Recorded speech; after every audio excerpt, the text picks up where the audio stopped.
Bonjour chers élèves de la 6e année de l'école Les Rossignols. Très heureuse de vous revoir à nouveau. Nous sommes mercredi 8 avril 2020. Aujourd'hui, on va faire la grammaire. Notre leçon, c'est la négation, la deuxième partie. Commençons par un rappel. Suivez avec moi, soyez attentifs. On va lire la phrase. Le motocycliste met un casque. Motocycliste, c'est celui qui conduit une moto. Cherchons la question pour trouver cette réponse. Qu'est-ce qu'on peut dire? Oui.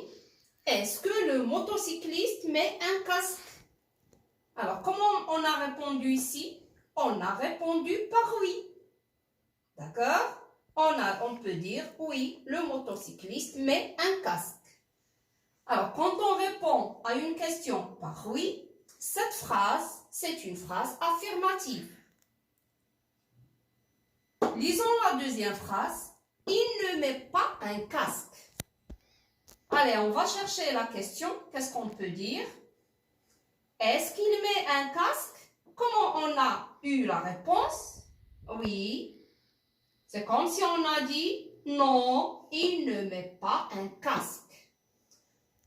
Quand on a une réponse par non, c'est une phrase négative. Expliquons d'une autre façon. Dans une phrase affirmative, l'action de mettre est réalisée. Mais dans la phrase négative, l'action de mettre n'est pas réalisée. Est-ce que vous avez bien compris? Alors, quelles sont les expressions de négation employées ici? Oui, comme vous le voyez, c'est ne pas. Regardez là-bas, on a un ton simple. Alors, les mots ou bien les expressions de négation encadrent le verbe dans ce cas. On peut trouver d'autres expressions de négation. Voilà un exemple. Si on dit « il met souvent un casque », qu'est-ce qu'on va obtenir? Ou bien aussi « il met toujours un casque », il met parfois un casque.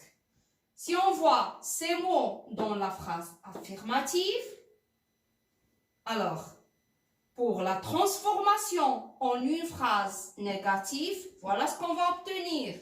Il ne met jamais un casque. On doit employer ne jamais.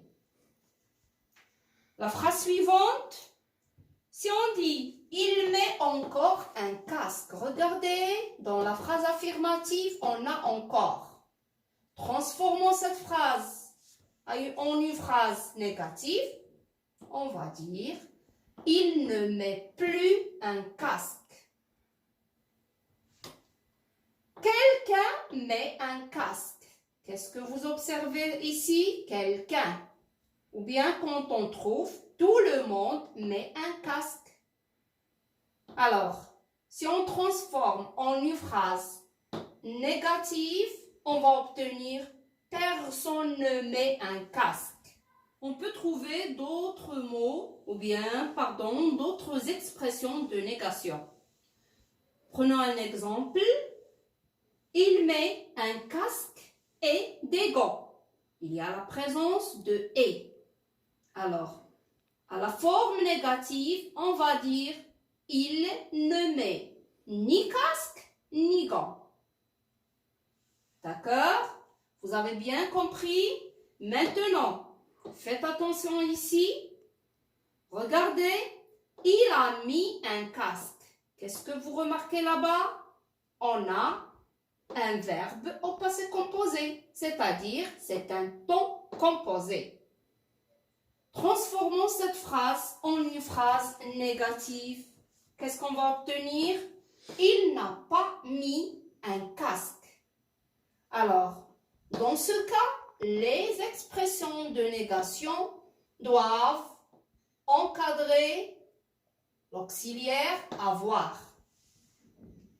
Mettre le casque. Voilà, la phrase commence par un verbe à l'infinitif. À la forme négative, ne pas mettre un casque. Qu'est-ce qu'on constate ici? Les expressions de négation doivent se mettre au début de la phrase. Et voilà mes enfants, j'espère que c'est clair. Alors, vous aurez bien sûr une trace écrite à recopier sur vos cahiers de cours. Prenez soin de vos cahiers s'il vous plaît. Et à la fin, vous avez des exercices à faire. D'accord? J'ai donné des exercices qui se trouvent sur le livre Coquelicot. Exercice 1, 2, 3 et 4. La page 63. Et bonne chance. À la prochaine.